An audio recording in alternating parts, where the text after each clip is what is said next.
जो लोग रोजाना पूजा पाठ करते हैं, भगवान को मानते हैं, पूजते हैं, लेकिन उनके घर में भी भूत प्रेत की बाधा रहती है, नकारात्मक शक्तियां रहती हैं। बात करेंगे हम आज इसी टॉपिक के ऊपर।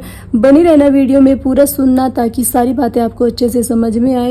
ये सवाल बहुत से लोगों के मन में रहता है और जिन भी देवी देवताओं को मानते हैं, पूजते हैं, लेकिन उनके घर पर नकारात्मक शक्ति फिर भी है और वो नकारात्मक शक्ति के प्रभाव से बड़े परेशान रहते हैं।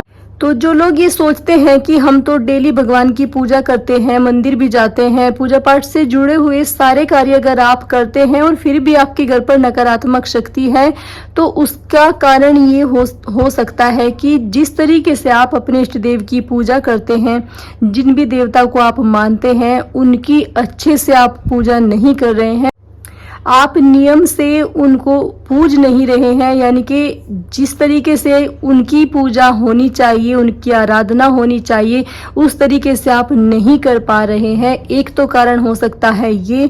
दूसरा कारण हो सकता है ये कि कुछ लोग एक दिन तो माता शेरावाली की पूजा कर लेते हैं, अगले दिन बाबा भोलेनाथ की पूजा कर लेते हैं, उससे अगले दिन हनुमान जी को मान लेते हैं।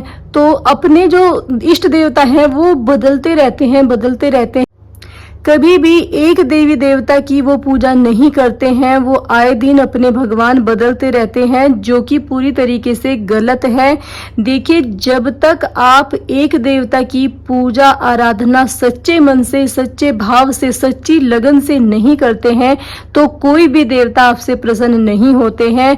और अगर आप एक ही देवता को अपना इष्ट देव मानकर उनके चरणों में समर्पित हो जाते हैं, अपना सब कुछ उनके हवाले अगर आप कर देते हैं, तो वो देवता आपके ऊपर अपनी कृपा की दृष्टि डालना शुरू कर देते हैं। और ये कहावत आपने सुनी होगी कि एक सदे तो सब सदे। तो जब आप एक देवता को साध लेते हैं, एक देवी को साध लेते हैं, यानी कि किसी भी एक देवता की जब आप सच्चे हृदय, सच्चे भाव, लगन से पूजा करते हैं, तो उन देवता की शक्तियां आपके घर में आना शुरू हो जाती हैं। जहां पर आपका पूजा का स्थान है अपने घर में, वहां पर वो आना शुरू हो जाती हैं। तो आपको अलग अलग भगवान ना बदल करके एक ही भगवान के प्रति आपका पूर्ण समर्पण रहना चाहिए। और अगर आप इस तरीके से पूजा करेंगे तो डेफिनेटली 6 महीने के अंदर ही आपके घर से जो नकारात्मक शक्ति है वो निकलना शुरू हो जाएगी और आपके घर पर पॉजिटिव एनर्जी आना शुरू हो जाएगी। और कुछ लोगों को तो बहुत ही कम समय में ही अपने इष्ट देवता की शक्तियां प्राप्त हो जाती हैं, देवता की तरंगे जुड़ना उनसे शुरू हो जाती हैं। तो निर्भर करता है आपके सच्चे भाव पर, आपकी सच्ची श्रद्धा पर कि आप किस देवता को मानते हैं, उनकी शक्तियां आपसे कनेक्ट होती हैं या नहीं। तो जो लोग ये वाली गलती करते हैं, उनको तुरंत ये गलती बंद कर देनी है। और जिन भी देवता की आप पूजा करते हैं, वो फिर नकारात्मक शक्ति को आपके घर पर बिल्कुल भी एंटर नहीं करने देंगे। अगर आप सही नियम से अपने इष्ट देवता की पूजा करते हैं, सही नियम से तात्पर्य है कि समय निर्धारित आप अपने इष्ट देव को देते हैं, क्योंकि समय सबसे बड़ी चीज है। अगर आप एक समय में, एक टाइम में लगातार आप अपने इष्ट देवता को ही मानते हैं, पूजते हैं, ऐसा नहीं है कि आप अपने इष्ट देवता का दीपक प्रज्वलित कर रहे हैं और ध्यान पता नहीं आपका कहाँ है, आप अपने इष्ट देवता की आरती कर रहे हैं, आपका ध्यान पता नहीं कहाँ है। तो इस तरीके से आपको अपना ध्यान जो है, जिस टाइम आप पूजा करेंगे, अपने इष्ट देव की आरती करेंगे, उनके मंत्र जाप करेंगे, और जिस भी समय आप पूजा करते हैं उसी समय आपको अगले दिन करनी है। यानी कि जो आपकी दिनचर्या का भाग है, दिनचर्या में आप कार्य करते हैं, उसमें से आपको अपने इष्ट देवता के लिए समय अवश्य रूप से निकालना होगा। और उस समय में आप सिर्फ और सिर्फ आप और आपके इष्ट देव होने चाहिए, दूसरा आपके बीच में कोई नहीं होना चाहिए।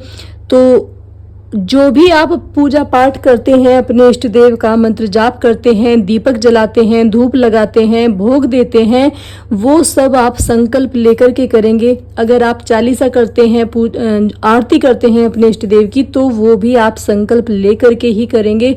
संकल्प जिन लोगों को नहीं मालूम है उनको मैं थोड़ा सा बता दूं। अपने राइट हैंड में आपको जल लेना होता है और 5 दाने आपको चावल के लेने होते हैं जो टूटे हुए ना हो, और अपना नाम, अपने घर का नाम, नाम, अपने मम्मी पापा का नाम, अपने शहर का नाम आपको बता करके अपने इष्ट देव को आपको ये बोलना है कि हे मेरे इष्ट देव, मैं आपको ये दीपक दान कर रहा हूँ या कर रही हूँ, कृपा करके इसको स्वीकार कीजिए। तो आप अगर इस तरीके से अपने घर में अपने इष्ट देव को, एक इष्ट देव को मान करके उनके प्रति समर्पण आप रखेंगे और नियम से पूजा पाठ करेंगे, संकल्प लेकर के आप पूजा पाठ करेंगे, तो वो डायरेक्टली आपसे, आपके इष्ट देवता की शक्तियां आपसे कनेक्ट होना शुरू हो जाएंगी। तो इस तरीके से आप अगर पूजा पाठ करेंगे, आपके घर पर कोई भूत प्रेत की बाधा नहीं रहेगी, कोई नकारात्मक शक्ति नहीं आएगी।